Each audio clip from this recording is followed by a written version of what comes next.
Hi everyone, my name is Cass and I've got another great tutorial for you. We're going to try and improve this image that you can see on the screen. I'm going to try to increase the brightness, trying to make it look more kind of appearing nicely to your eyes. As you can see, a lot of images that are taken from your DSLR cameras, they do somehow come out very dark, very kind of dull. It doesn't look like if you have taken it from your camera. And that's the thing that I want to show you. This is what we're going to achieve, as you can see on your screen, um, before and after.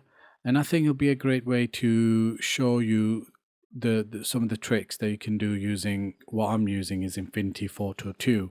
The reason why I've decided to use Affinity Photo 2 is because it's a one-off purchase. You don't have to apply for subscription, and it's quite simple to use as well, especially if you already use Photoshop and you're coming from Photoshop to Infinity. This is a great tool to have. Now, as you can see, the before and after, so we're trying to increase the brightness, trying to kind of increase the colors as well, because it's a really nice image of someone walking down the stairs and you've got the garden in front of you. And I just want to make it sure that it looks nicer when it comes out, and you can obviously post it on your social media. So let's start from beginning. First of all, let's grab your image. Now you can get the image from wherever you want to have your image from and just follow the steps. So I'm going to drag my image into Photo 2, Affinity Photo 2, and as you can see, my image looks really dark. It looks a bit grim. Looks, obviously that day the weather wasn't fantastic, but I still want to work on this image. On the right hand side, you've got a few basic tools that comes with it, especially when you are getting a raw image into the photo editing software. So you've got the exposure, back points, brightness, contrast, clarity, and a few other things that you can play along with. So I'm going to use these tools first. So I'm going to try to increase the exposure, so as to increase some of the colors and some of the images of this, some of the brightness of this image. So I'm going to increase it about 1.8, between 1.8 to 2.5. I think between them two, that's kind of like a sweet spot. One thing I did notice that CR3 doesn't support on Affinity Photo 1. And that was one of the reasons why I jumped into Photoshop for a while. But then when Affinity Photo 2 was announced and it did support CR3 files, I decided to come back to Affinity Photo 2. And purely is because it's a one-time purchase. You don't have to be stuck with the subscription-based software, and it's very rare to see these type of software in these Windows applications. Now, once you've kind of adjusting the exposure, now, like I said, do it according to what you see. Like I said, everyone sees images differently. Some prefer more brightness, some prefer different colors. If you like what you see, it doesn't matter what everyone else thinks, because some people will like your image, some people might not like your image. You'll have everyone giving their own opinions and thoughts on what they see. Now, once you're happy with this, so I'm just going to try to fix this. You can follow my step, or you can try do according to what is showing on your screen. Now, the beautiful thing about it is when you're increasing the exposure, it also shows you in real time what the image looks like. So as you can see, I've increased to 1.8. Then I'm going to try to adjust other points into this as well. So I'm going to look at the black back point. If you don't know some of these features, like I said, it shows you on your screen what it does, and I think that's a great way of adjusting the images.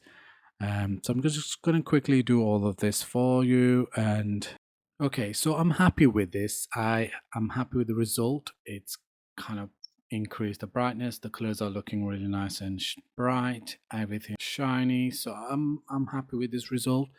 If you're happy with your result on how it shows on your screen, you can then leave it as it is. But what I'm going to do is I'm going to click on the develop option, and I'm going to try and add few things into it. Now, this is optional. You don't have to do this, but if you do, just follow the steps, and let's crack on with it.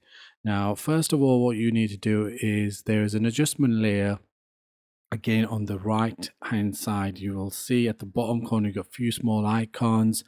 You have the adjustment layer, you click on that, and we're going to add curves into it. Curves is a really great way of adding a bit more brightness, working on the shadows, either you want to decrease or increase it. And we're going to give a slight S shape to my image. Now you can do it according to what you please like, but I'm going to try to increase and decrease, give that little bit of a shine to your image. And that's what we're trying to achieve. Like I said, this is optional. Some people might like it, some people might not like it. It might, some people might think that it doesn't look natural. For me, it looks nicer. It looks like it looks different than taking it from your phone, because this will make sure that the image looks nice and shiny and bright, and all the colors are looking clearer. So yeah, this is it. That's what it's all about. It's not about that there's a rules that you have to follow. This is according to what kind of image you have taken, and adjust according to what pleases you. And once you're happy with this, then you can try other things as well. We will talk about more detail about LUT or LUT adjustment. This is something based on what others have done, like a preset for existing filters. I'm going to try to use one of my filters that I like to use in my image. I like to give a bit of a retro look to it. So I'm going to give that. So as you can see, this is a bit too much. So I'm going to decrease the adjustment for LUT or LUT to about 35% and maybe 40%. And that's the beauty of these photo editing softwares. You can play around with these photos. You can do according to what you want to see in an image, which I think you can't do in some of the applications on your phone. Those are kind of presets that are already ready made for you to kind of just go with it, but this gives you the full freedom to do what you want in your image. I hope you found this tutorial to be useful, and I hope that I can see you on the next one. And if you do want to see some of my work, please follow me on Instagram, and also if you want to see the next video, please make sure to hit that like and subscribe for some more upcoming tutorials.